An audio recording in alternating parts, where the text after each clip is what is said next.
Kharif Nawaz Arabic கல்லூரி சார்பில் மீலாது மாநாடு மற்றும் 4ஆம் ஆண்டு விழா நடைபெற்றது. இறைவனின் தூதர் நபி சல் அவர்களின் பிறந்த நாள் விழாவை முன்னிட்டு மீலாது மாநாடு மற்றும் கரீப் நவாஸ் அரபிக் கல்லூரியின் 4ஆம் ஆண்டு விழா கொண்டாடப்பட்டது. விழாவின் துவக்கத்தில் இறைவசனம் ஓதப்பட்டது. இந்த விழாவில் சிறப்பு விருந்தினர்களாக தமிழக முஸ்லிம் ஜமாத் மாநில தலைவர் அப்துல் ரஹ்மான், புகாரி அரபிக் கல்லூரி முதல்வர் அபு ஹனீஃபல், மர்கசி தஸ்கிய அரபிக் கல்லூரி பொதுச் செயலாளர் அப்துல் சலாம் ஆகியோர் கலந்து கொண்டு நபிகள் நாயகத்தின் வாழ்க்கை வரலாறுகளை சிறப்பித்துக் கூறினர்.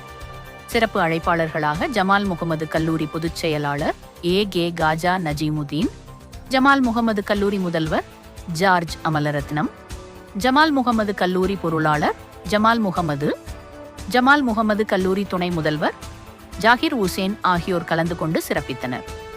நிகழ்ச்சியில் காயிதமில்லத் தொடக்கப்பள்ளி செயலாளர் அப்துல் ரஹ்மான் என்கின்ற அப்பாக்குட்டி, மனித நேய ஜனநாயக கட்சி மாவட்ட செயலாளர் பாபு மற்றும் மதரசா நிர்வாகிகள், மாணவர்கள் உட்பட பலர் கலந்து கொண்டனர்.